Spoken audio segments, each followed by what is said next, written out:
everybody, what are we doing today? We're doing 3 little commissions. They're 8x10 oil paintings. I may start them in acrylic. And they are paintings of Meyer lemons in orchard off the Amalfi Coast in Italy. The person who commissioned the paintings is giving 2 away as gifts and keeping 1 for herself, as well as she also has purchased one of my larger paintings that was already painted. And I'm kind of excited about it. It's quite a challenge because the photos that I have are kind of hard, as often photos that people give you are. Pretty much they just show lemons and maybe a little bit of lattice work where the lemons are hanging from. You don't see much background, but one of the little photos shows me a little glimpse of some mountains in the background. And I also have some photos that my own mother took when she went here to the Amalfi Coast in Italy. And they show me a lot more of the mountainside.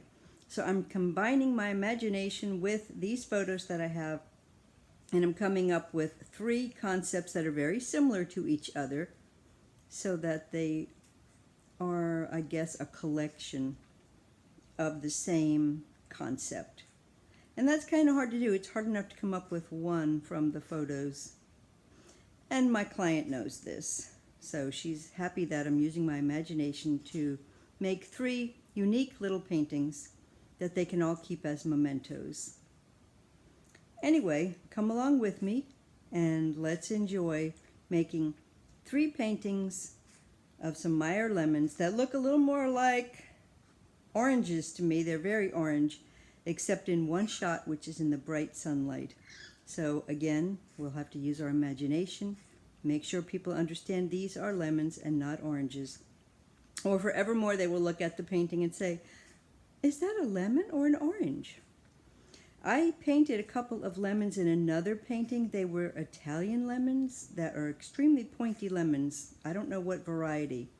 But every time people look at that painting, and I'll show it to you here, they say, what is that?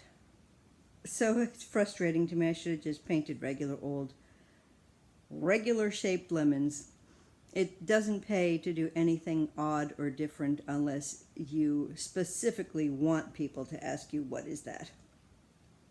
You can always paint a normal apple instead of a bruised apple or an apple that is misshapen. Anyway, that's another little hint in art. Paint the norm, because people don't understand. Like clouds sometimes are absolutely phenomenal and incredible looking, but they're odd. They're shaped strangely. Maybe one looks like an elephant. I'm not going to put that in my painting, or everyone will look at nothing but the sky and the clouds and say, what is that? Is that a heart? Is that an elephant? So if you don't want people just staring at one particular weird part of your painting and it's pulling away from your focal point, paint normal things. Here we go. Here are several photos of the Meyer lemons. You see here they look a little more like oranges because they're not getting a lot of sun underneath these trees. This is the only photo that they look yellow in. But we all know that they really are yellow. Oh, and this one as well, because the sun is hitting them. There's the mountain in the background. So I'm going to use these photos as my inspiration. I have taken my watercolor and literally splashed some paint on paper as quickly as you can imagine and come up with 3 concepts of what I would like to paint. So here they are. They're hardly recognizable. They're not developed paintings. There's the first with a mountain in the background and the lattice work up front. The second one again with a different shaped mountain. And the third, once again, with the mountain coming from the other side and a little bit of the field down below. I'm sitting on my back porch and it's about to start raining out here. I'll show you the water back here. And I hear sprinkles coming. There's my little planters I did with all my herbs and veggies coming up. Got 2 of them. I'm excited to see what grows. Lots of baby seeds coming up. Anyway, I want to talk a little bit about doing art videos. And some people have theirs listed as instructional or educational. I don't have mine that way. I have them listed as entertainment because I consider them a form of entertainment that maybe people can pull some information out of. But, you know, the actual role of teaching someone something, I don't really feel I have that role. I think everyone has the opportunity to learn if they want to, and they can seek out information anywhere. I'm just trying to bring them along on my journey, and hopefully some of the things that I've learned, that I've shared, they may find useful. So I'm hoping that that's how, when you look at my video, you view it. You may see me painting, but a lot of the time the painting process is not that educational because people get very confused. They want to know exactly what color you used, and really that is almost a useless piece of information. My ultramarine blue or my dioxazine purple, my Camden red yellow could be completely different from yours. And even if it isn't, I might have used it in a different combination. Or perhaps my white is different and it changed it when I mixed it. So, I mean, you know, there's 3 or 4 different kinds of whites you could use, as well as every titanium white is not the same. I might use a different combination, more white, less white. You know, it's not like a baking recipe. I can't say a 1/4 of an ounce of this and a dash of that. So you have to make your own decisions on what colors you're using, and you have to make your own decisions on where you're putting it. So when I watch people paint, I learn a lot. I don't need them to say anything. I actually shut the sound on most videos, and a lot of times I speed them up. I just want to see the sequence that they used, maybe the brush strokes that they used. The color they use is not important to me. Anyway, I hope that you enjoy the videos in that capacity, and if you learn things from them, that is great.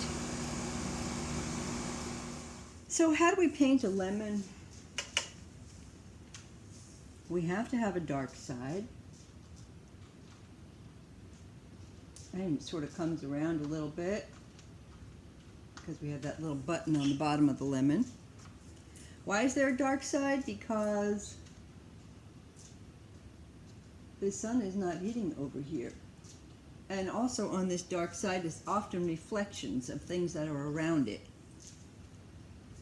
So you need to make that a little bit darker, and you need to put a little bit of a reflection in it. In other words, you could, if you wanted to, since it's reflecting the sky bouncing back off of the lemon, you could put in a little green, blue, and a little bit of this orange down here, which I basically made out of red and blue and yellow. And then you need the local color, or the color I call the body tone, and that's the real color of the lemon. That is down here.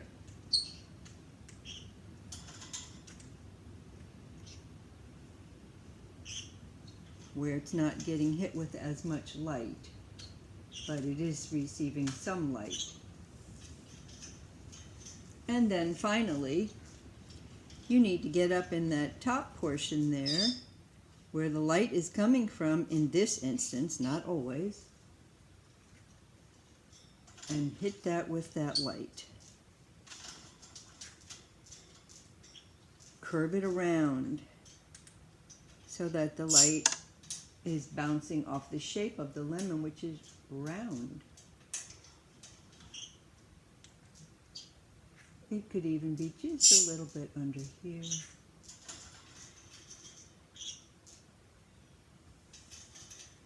It's on the edge. Then you come back in and play with it. Do we need a little more of the yellow, the body tone? Put some of that back in there. If you want to, you can go in with a little bit of your darker color or a little ochre type color and give your lemon a little texture, because they have a bumpy texture to them.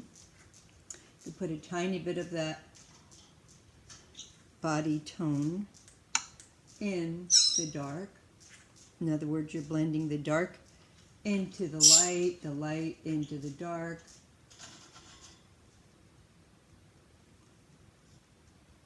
You can do it many ways. I'm dotting it in because I want the texture of the lemon in here, but you can put it in lots of different strokes.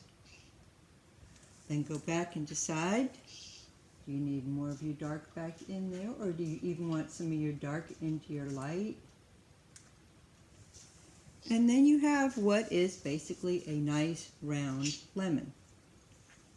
In this case, one that is shaped very strangely because I'm not doing a very good job leaning over here from the side trying to paint this. But let's just say the sun is hitting part of the leaf. So we want a little yellow in there. Maybe it's just hitting the edge.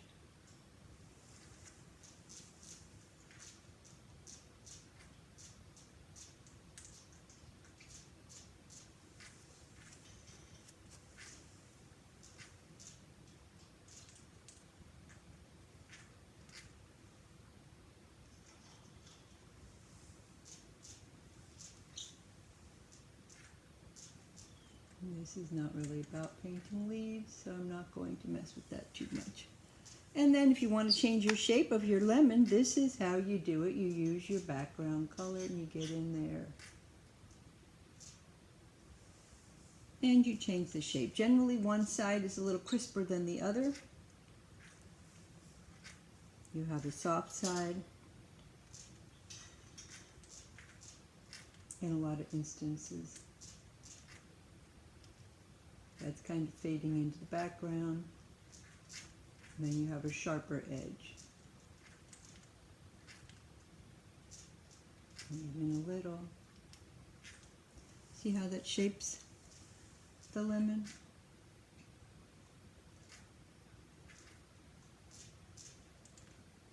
Clean up your edges. Or if you want, blur them a little.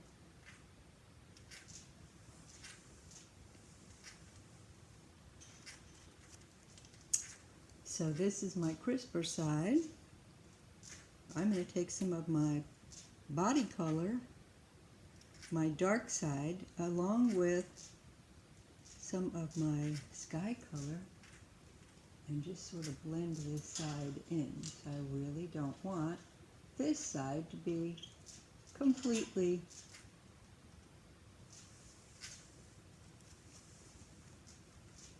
sharp.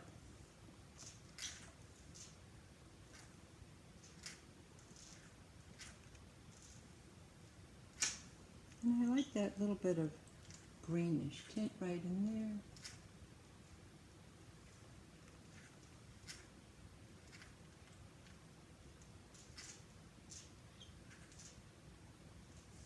So there's how you do a lemon.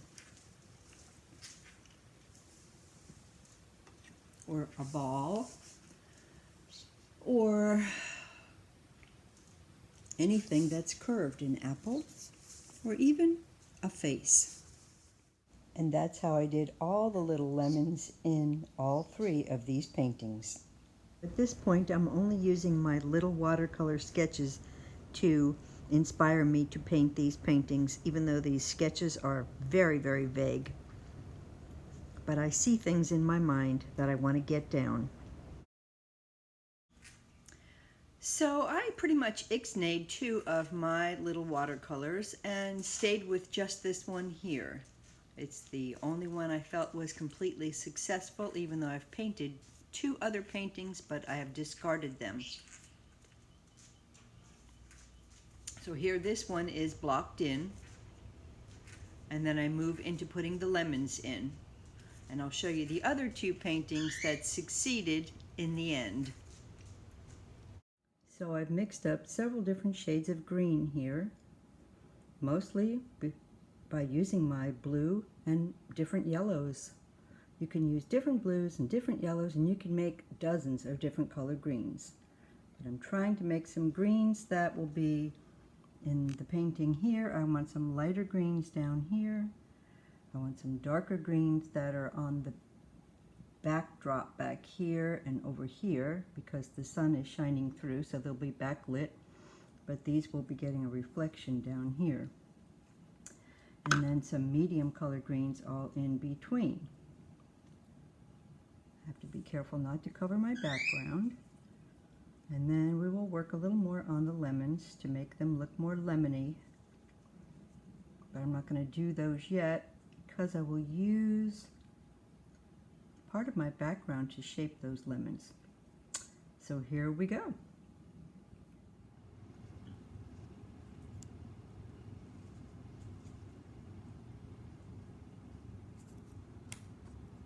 This is what I mean by painting around my lemons to give them their shape. See, now I've got a rounder or a more oval shaped lemon. So your background can actually make your shapes for you.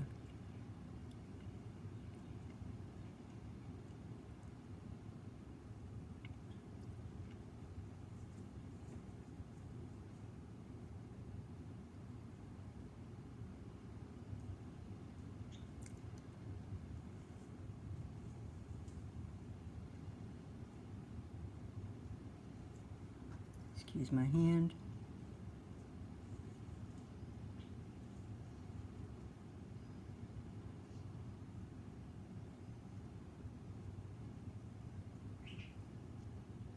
See?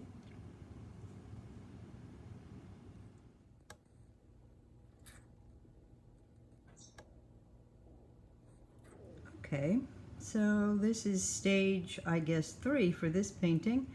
And we will get on to the other 2, and I'm just moving along with each one a little bit at a time. I need to put highlights on all of those lattices that are going across there. I need to complete shaping those lemons, but I think we're getting there. We are getting there, and I'm kind of liking it.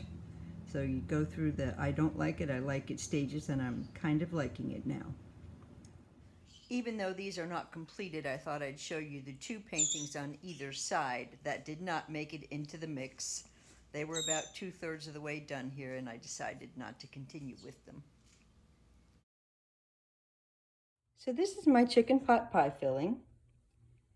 I've got a couple of nice little small stainless steel plates, pie plates. I'm going to open this up. Let's see if we can hear the hiss of a fresh with one hand. Okay, here we go. Let's listen. Ah, nice. Take the top off, give it a smell. It smells delicious. Okay, so I'm going to spoon half of it into each of these little pans. Then I'm going to put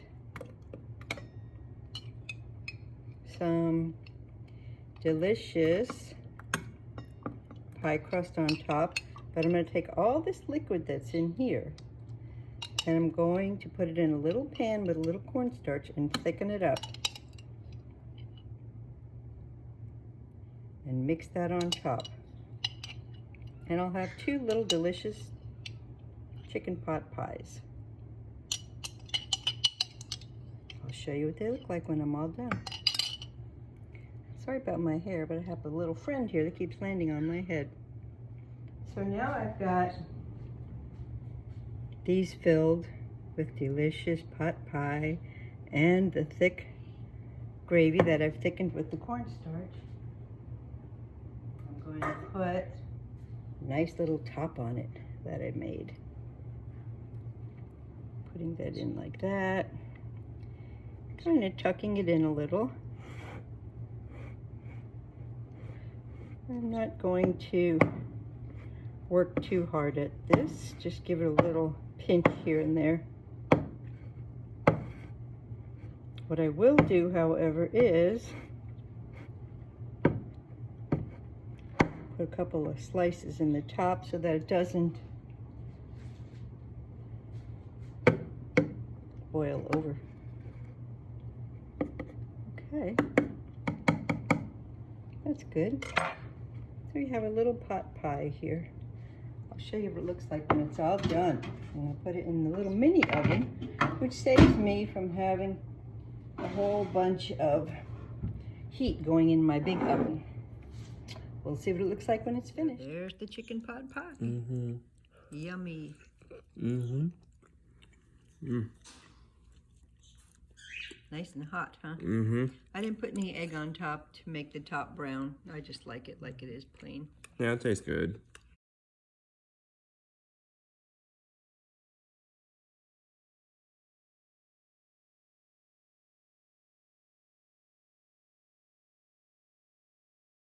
Well, with a few exceptions, these are pretty much finished. Here's the one you saw me working on.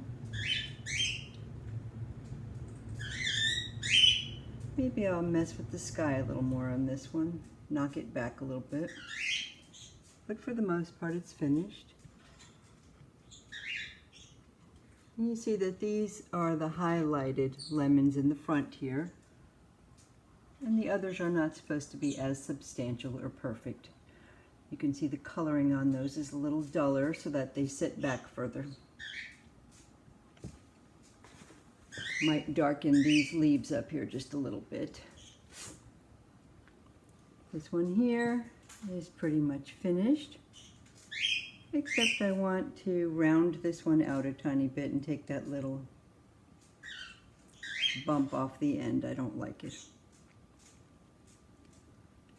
And this one here, I believe, is finished as well.